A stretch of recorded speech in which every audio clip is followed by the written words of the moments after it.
এক ব্যক্তি ইব্রাহিম বিন আদহামের নিকট উপস্থিত হয়ে বলল, আবু ইসহাক, আমি নিজের উপর অনেক জুলুম করেছি।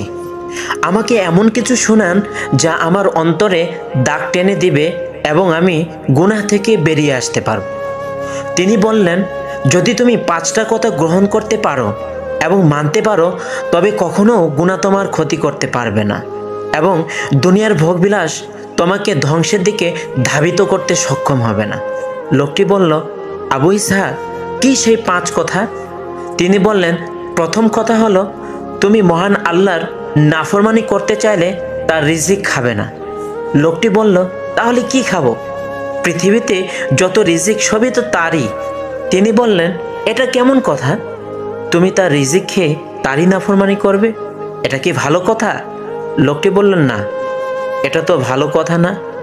তিনি বললেন, দ্বিতীয় কথা হলো, তুমি তার নাফরমানি করতে চাইলে তার জমিন থেকে বেরিয়ে গিয়ে অন্য কোনো জমিনে বাস করবে, তবে তার জমিনে নয়।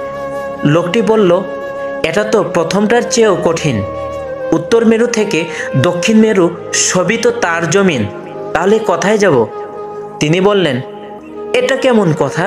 তার রিজিক খেয়ে তার জমিন থেকে তারই নাফরমানি করবে? এটা তো খুবই খারাপ কথা। লোকটি বলল, তৃতীয় কথা বলুন।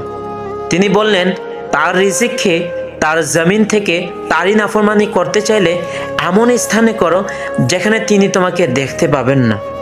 লোকটি বলল, ইব্রাহিম, এটা কিভাবে সম্ভব? তিনি তো সব কিছুই দেখেন। অনুপরিমাণ জিনিসও তার জ্ঞানের এবং দর্শনের বাইরে নয়।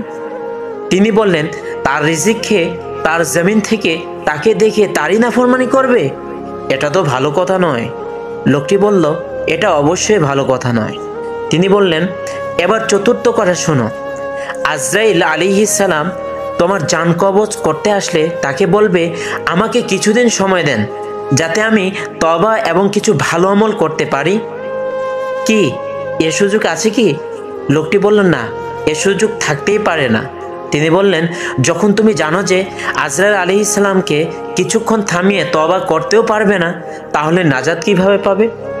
লোকটি বলল, এবার পঞ্চম কথা বলুন। তিনি বললেন, কিয়ামতের দিন জাহান্নামের ফেরেশতারা তোমাকে টেনে হেঁচড়ে জাহান্নামে নিয়ে যাওয়ার সময় কি জোর করে চলে আসতে পারবে? লোকটি বলল, এটা অসম্ভব। তারা আমাকে ছেড়েও দিবে না আর অজর আপত্তিও শুনবে না। তিনি বললেন, তাহলে তোমার নাজাতের উপায় কি? লোকটি বলল, ব্যাস, এ ওয়াজ নসিহতই আমার জন্য যথেষ্ট। আমি খালেস নিয়তে মহান আল্লাহ তাআলার কাছে তওবা করলাম। তারপর লোকটি ইব্রাহিম বিন আদহামের সাহচর্য গ্রহণ করে বাকি জীবন মহান আল্লাহ তাআলার ইবাদত বন্দিগিতে কাটিয়ে দেন।